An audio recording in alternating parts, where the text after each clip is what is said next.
बड़ी खबर आपको बता दें, बिहार में चुनाव से पहले जैसे कानून व्यवस्था का दम टूट रहा है। पटना के करीब मुजफ्फरपुर में इंजीनियर की हत्या कर दी गई। लूट के दौरान बेटे पत्नी के सामने इंजीनियर को चाकू गोदकर मार डाला गया। इससे पहले नालंदा में 2 लोगों की गोली मारकर हत्या कर दी गई थी। विवाद के बाद पड़ोस के गांव के लोगों ने पथराव और फायरिंग शुरू कर दी। गोली लगने से 2 की जान चली गई।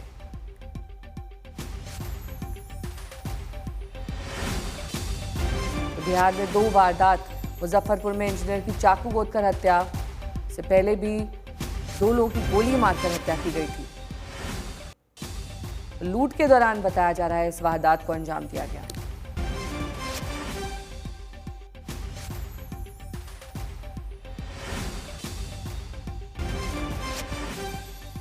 और नालंदा में आपसी झगड़े में 2 लोगों के विवाद में गोलियां चली, जिसमें 2 की जान चली गई। बिहार में इन 2 बड़ी वारदातों से इस वक्त सनसनी फैल गई है। मुजफ्फर में पत्नी और बेटे के सामने इंजीनियर की हत्या कर दी गई।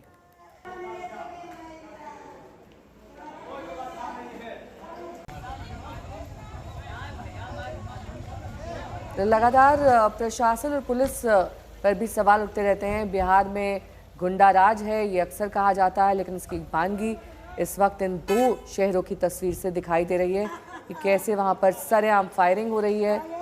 चाकू मारकर इंजीनियर की हत्या कर दी गई और अब तक कोई गिरफ्तारी नहीं हुई।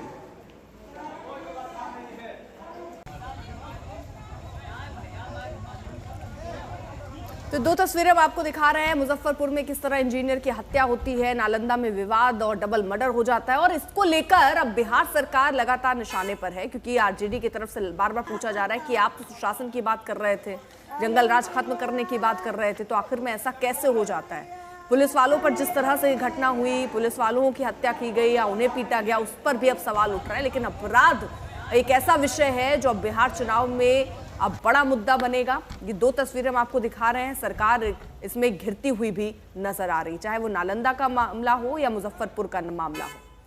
तो 2 बड़ी वारदातों से इस वक्त बिहार दहला हुआ है और इसी को लेकर अब सवाल सरकार से पूछे जा रहे हैं। 7 जुलाई को नालंदा में 2 लोगों की हत्या हुई और 5 जुलाई को सिवान में तलवार से समझिए आप 3 हत्याएं हो जाती है। खौफ कहाँ है, डर कहाँ है, वो आप इन क्रिमिनल्स को देखकर समझ सकते हैं। 5 जुलाई को एक युवक की हत्या हो जाती है और 5 जुलाई को मोतिहारी अगर आप जाएंगे तो वहां भी एक की हत्या हो जाती है।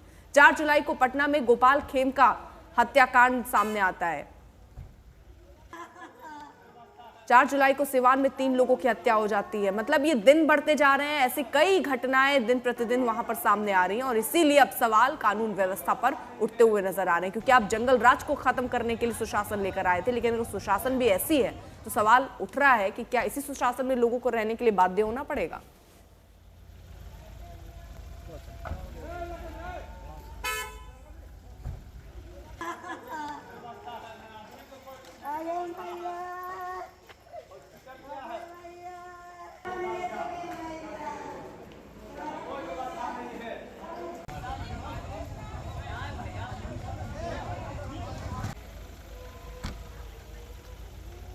तो फिलहाल ये तस्वीरें हम आपको दिखा रहे हैं और पूरी क्राइम फाइल्स जो है बिहार की वो हम आपके सामने खोल कर रख रहे हैं, और इसी को लेकर सरकार से सवाल पूछे जा रहे हैं कि आखिरकार क्या सिर्फ इस वक्त सत्ता बचाए रखना ही जिम्मेदारी है या कानून को लेकर कोई कदम उठाए जाएंगे।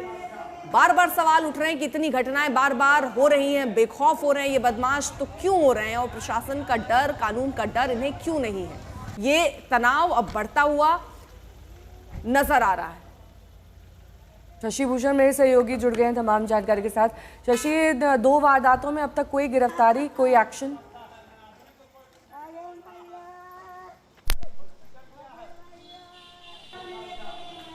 शशि भूषण, आपको आवाज मिल रही है? कितने जी बिल्कुल बिल्कुल, आप सवाल दोहराए नहीं। इन 2 वारदातों में अभी तक पुलिसिया क्या कार्रवाई हुई है? कोई गिरफ्तारी, कोई एक्शन अभी तक लिया गया है या फिर नहीं?